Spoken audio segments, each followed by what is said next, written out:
Welcome to ಆರೋಗ್ಯ ಮಂದಿರ. ಈ ವಿಡಿಯೋಲಿ ಹಾರ್ಟ್ ಏನಕ್ಕೆ ಬ್ಲಾಕ್ ಆಗುತ್ತೆ ಅನ್ನೋದ್ರ ಬಗ್ಗೆ ಡಿಸ್ಕಸ್ ಮಾಡೋಣ. What are some of the warnings ನಮ್ಮ ದೇಹಕ್ಕೆ ಕೊಡುತ್ತೆ ಅದ್ರ ಬಗ್ಗೆ, ಇದನ್ನು ಸಾಲ್ವ್ ಮಾಡೋದಕ್ಕೆ ಯಾವುದು ಬೆಸ್ಟ್ ವೇಸ್ ಆಯುರ್ವೇದದ ಪ್ರಕಾರ, ಮತ್ತು ಯಾವ ಫುಡ್ಡು ನಮಗೆ ಈ ಇಶ್ಯೂನ ಸಾಲ್ವ್ ಮಾಡೋದಕ್ಕೆ ಹೆಲ್ಪ್ ಮಾಡುತ್ತೆ ಅದ್ರ ಬಗ್ಗೆ ಡಿಸ್ಕಸ್ ಮಾಡೋಣ. ಓಕೆನಾ? ಜಾಸ್ತಿ ಟೈಮ್ ವೇಸ್ಟ್ ಮಾಡೋದು ಬೇಡ, ವಿಡಿಯೋನ ಸ್ಟಾರ್ಟ್ ಮಾಡೋಣ. ನಾವು ಹಾರ್ಟ್ ಅಟ್ಯಾಕ್ ಅಂದರೆ ಏನು ಅದ್ರ ಬಗ್ಗೆ ಡಿಸ್ಕಸ್ ಮಾಡೋಣ. ಹಾರ್ಟ್ ಅಟ್ಯಾಕ್ ಅಂದರೆ ಶಾರ್ಟ್ ಫಾರ್ಮಲ್ಲಿ ನಮ್ಮ ಹಾರ್ಟ್ ಮಸಲ್ಸ್ಗೆ ಆಕ್ಸಿಜನ್ ಸಪ್ಲೈ ಆಗದೇನೆ ಪಾರ್ಟ್ ಆಫ್ ದ ಮಸಲ್ಸ್ ಏನಿದೆ ಅದು ಸತ್ತು ಹೋಗುತ್ತೆ. ಸೊ ಅವಾಗ ಹಾರ್ಟ್ ಅಟ್ಯಾಕ್ ಆ್ಯಕ್ಚುಲಿ ಕಾಸ್ ಆಗೋದು. ಇದಕ್ಕೆ ಮೇಜರ್ ಕಾಸ್ ಏನಂತ ಹೇಳಿದ್ರೆ, ನಾವು ತಿನ್ನೋ ಎಕ್ಸೆಸಿವ್ ಫ್ಯಾಟ್ ಅಂದರೆ ಬ್ಯಾಡ್ ಕೊಲೆಸ್ಟ್ರಾಲ್ ಕಲೆಕ್ಷನ್ ಇಂದ ನಮ್ಮ ಹಾರ್ಟ್ ಆರ್ಟರೀಸ್ ಒಳಗಡೆ ಅದು ಬ್ಲಾಕ್ ಮಾಡುತ್ತೆ. ಅದು ಬ್ಲಾಕ್ ಮಾಡಿ ಮಾಡಿ ಮಾಡಿ ಮಾಡಿ ಏನಾಗುತ್ತೆ ಅಂದರೆ ಅಟ್ ಸಮ್ ಪಾಯಿಂಟ್ ಅದು ರಪ್ಚರ್ ಆಗುತ್ತೆ. ಇದಕ್ಕೆ one of the major causes smoking as well. ಆಮೇಲೆ ಈ ರಪ್ಚರ್ ಆದಾಗ ನಮ್ಮ ರಕ್ತದಲ್ಲಿ ಇರೋ ಈ ಪ್ಲೇಕ್ಸ್ ಅಂತಾರಲ್ಲ, ಅದೇನಾಗುತ್ತೆ ಅಂತ ಹೇಳಿದ್ರೆ ಆ ಸ್ಟಿಕ್ಕಿ ಫಾರ್ಮೇಷನ್ನು ರಕ್ತ ಮತ್ತೆ ಮುಂದೆ ಹೋಗದೆ ಇರೋ ಥರ ಮಾಡುತ್ತೆ. ಹಾಗಾಗಿ ಏನಾಗುತ್ತೆ ಅಂತ ಹೇಳಿದ್ರೆ ಹಾರ್ಟ್ ಮಸಲ್ಸ್ಗೆ ರಕ್ತ ಸಪ್ಲೈ ಆಗದೇನೆ ಅಲ್ಲಿ ಆಕ್ಸಿಜನ್ ಸಪ್ಲೈ ಆಗೋದಿಲ್ಲ.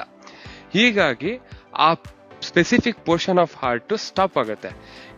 ಈ ಆಕ್ಷನ್ ಏನಿದೆ ಇದು ಲಾರ್ಜರ್ ಪಾರ್ಟ್ ಆಫ್ ದ ಹಾರ್ಟ್ಗೆ ಆಕ್ಸಿಜನ್ ಸಪ್ಲೈ ಆಗಿಲ್ಲ ಅಂತ ಹೇಳಿದ್ರೆ ಅವಾಗಲೇ ಕಾರ್ಡಿಯಾಕ್ ಅರೆಸ್ಟ್ ಆಗೋದು, ವಿಚ್ ಇಸ್ ವೆರಿ ಡೇಂಜರಸ್. ಓಕೆನಾ? ನಾರ್ಮಲ್ ಮಿಸ್ಕನ್ಸೆಪ್ಷನ್ ಏನಂತ ಹೇಳಿದ್ರೆ ಹಾರ್ಟ್ ಅಟ್ಯಾಕ್ ಅಲ್ಲಿ ಒಬ್ಬ ವ್ಯಕ್ತಿ ಕೆಳಗೆ ಬೀಳೋದಿರ್ಬೋದು. ಇದು ಆಕ್ಚುಲಿ ವೆರಿ ರೇರ್ ಸಿನಾರಿಯೋ. ಆದ್ರೆ some of the basic symptoms ಅಂದ್ರೆ ಚೆಸ್ಟ್ ಪೇಯ್ನು. ಯಾರಿಗಾದ್ರೂ ಫ್ರೀಕ್ವೆಂಟ್ ಆಗಿ ಚೆಸ್ಟ್ ಪೇಯ್ನ್ ಬರ್ತಾ ಇದೆ ಅಂದ್ರೆ ನಿಮ್ಗೆ ಗೊತ್ತಾಗುತ್ತೆ, ಎದೆ ಮಸಲ್ಸ್ ಅಲ್ಲಿ ಬರೋ ಪೇಯ್ನ್ ತರ ಅನ್ಸುತ್ತೆ ಆ ಚೆಸ್ಟ್ ಹತ್ರ. ಸೊ ಅವಾಗ ಅದು ಹಾರ್ಟ್ ಅಟ್ಯಾಕ್ದು one of the major symptoms. ಅದು ಬಿಟ್ರೆ ತುಂಬಾ ಸ್ವೆಟ್ ಆಗೋದು, ಆಮೇಲೆ ಲೆಫ್ಟ್ ಸೈಡ್ ಶೋಲ್ಡರ್ ಸೈಡ್ ಅಲ್ಲಿ ಪೇಯ್ನ್ ಆಗೋದು. ಸೊ ಇದೆಲ್ಲ one of the major symptoms of heart attack. Usually as per the medical records ಏನಿದೆ, ಹಾರ್ಟ್ ಅಟ್ಯಾಕ್ ನ ಕರೆಕ್ಟಾಗಿ ಟ್ರೀಟ್ ಮಾಡಿದ್ರೆ ಇನ್ ಟೈಮ್ ನಾವು ಅದರಿಂದ ಆಗೋ ಡ್ಯಾಮೇಜ್ ನ ಕಂಪ್ಲೀಟ್ಲಿ ಕಂಟ್ರೋಲ್ ಮಾಡ್ಕೋಬಹುದು ಆಕ್ಚುಲಿ. ಓಕೆನಾ? So time is what very important at the time of heart attack. Doctors stent ಹಾಕ್ಬಿಟ್ಟು ಇದನ್ನ ಕ್ವಿಕ್ಲಿ ಸರಿ ಮಾಡ್ತಾರೆ, ಮತ್ತೆ ರಕ್ತ ಆ ರೀಜನ್ ಅಲ್ಲಿ ಸಪ್ಲೈ ಆಗೋ ತರ ಮಾಡ್ತಾರೆ. ಕೊಲೆಸ್ಟ್ರಾಲ್ ಅನ್ನೋದು ಒಂದು ಫ್ಯಾಟ್ ತರ ಇರುವಂತ ಸಬ್ಸ್ಟೆನ್ಸ್. ಅದನ್ನ ಆಕ್ಚುಲಿ ನಮ್ಮ ಲಿವರ್ ರೆಡಿ ಮಾಡೋದು. ಅದಲ್ದೇನೆ ನಾವು ತಿನ್ನೋ ಆಹಾರದಿಂದ ಕೂಡ ಕೊಲೆಸ್ಟ್ರಾಲ್ ನಮ್ಮ ಬಾಡಿ ಒಳಗೆ ಎಂಟ್ರಿ ಆಗುತ್ತೆ.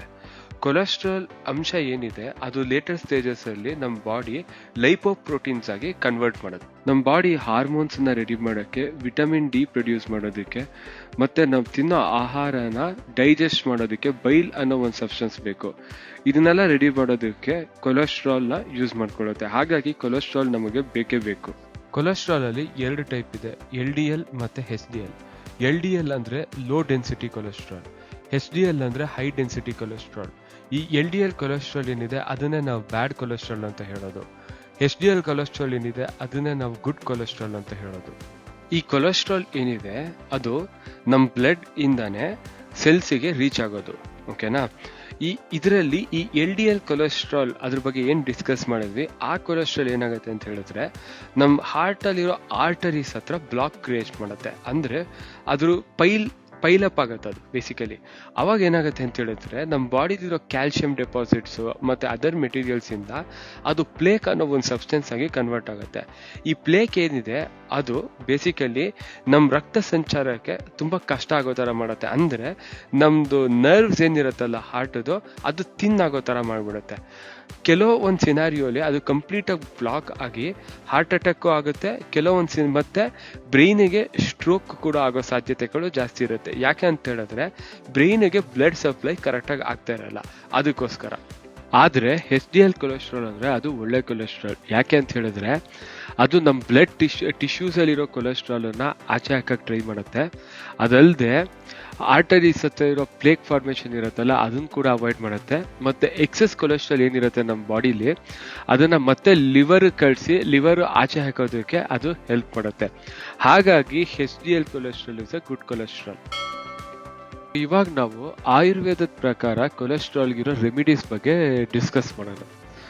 ಆಯುರ್ವೇದದ ಪ್ರಕಾರ ಬೆಳ್ಳುಳ್ಳಿ ಅಂದ್ರೆ garlic one of the major medicine ತರ ಅದು. ಕೊಲೆಸ್ಟ್ರಾಲ್ಗೆ. ಓಕೆನಾ?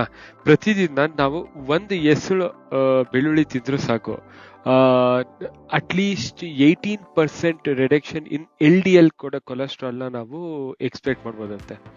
ಮತ್ತೆ ಇನ್ನೊಂದು ರೆಮಿಡಿ ಏನಂದ್ರೆ ಆಯುರ್ವೇದದ ಪ್ರಕಾರ ಅರ್ಜುನ್ ಬಾರ್ಕ್ ಅಂತ ಇದೆ. ನಂಗೆ ಗೊತ್ತಿಲ್ಲ ಎಷ್ಟು ಜನ ಕೇಳಿದ್ದೀರಾ ಅಂತ ಅರ್ಜುನ್ ಬಾರ್ಕ್ ಬಗ್ಗೆ. ಅದೊಂದು ಪೌಡರ್ ತರ ಸಿಗತ್ತೆ, ಎಷ್ಟೊಂದು ಬ್ರ್ಯಾಂಡ್ಸ್ ಇದೆ.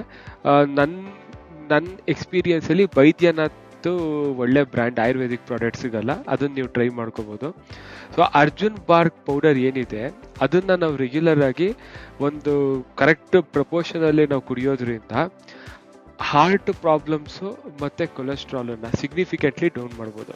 ಅದಲ್ದೇನೆ ಫಿಸಿಕಲಿ ಆಕ್ಟಿವ್ ಆಗಿರ್ಬೇಕು. ಆಕ್ಟಿವ್ ಅಂತ ಹೇಳಿದ ತಕ್ಷಣ ಜಿಮ್ಗೆ ಹೋಗಿ 2 hours 3 hours ವರ್ಕೌಟ್ ಮಾಡೋದಂತಲ್ಲ. ರೆಗ್ಯುಲರ್ ವಾಕಿಂಗ್ ಇರ್ಬೋದು, ಊಟ ಮಾಡಾದ್ಮೇಲೆ ಆಚೆ ಕಡೆ ಒಂದು ರೌಂಡ್ ಹೋಗಿ ಬರೋದಿರ್ಬೋದು, ಈ ತರ ಮಾಡೋದು ತುಂಬಾ ಒಳ್ಳೇದು. ಆಮೇಲೆ ನಮ್ದು ಡಯಟ್ ಅಲ್ಲಿ ರೆಗ್ಯುಲರ್ ಆಗಿ ನಾವು ಹೆಲ್ದಿ ಫ್ಯಾಟ್ಸ್ ಅನ್ನ ಇನ್ಕ್ರೀಸ್ ಮಾಡ್ಕೋಬೇಕು. ಹೆಲ್ದಿ ಫ್ಯಾಟ್ಸ್ ಅಂದ್ರೆ ಏನು? ಆಲ್ಮಂಡ್ಸು, ಒಮೆಗಾ 3 ಸಪ್ಲಿಮೆಂಟ್ಸು, ಈ ತರ ಹೆಲ್ದಿ ಫ್ಯಾಟ್ಸು ಮತ್ತೆ ಫೈಬರ್ ರಿಚ್ ಡಯಟ್ ಅನ್ನ ನಾವು ತಿನ್ನೋದ್ರಿಂದ ಕೊಲೆಸ್ಟ್ರಾಲ್ ಅನ್ನ ಆಯುರ್ವೇದದ ಪ್ರಕಾರ ಸಿಗ್ನಿಫಿಕೆಂಟ್ಲಿ ನಾವು ಕಡಿಮೆ ಮಾಡ್ಕೋಬಹುದು.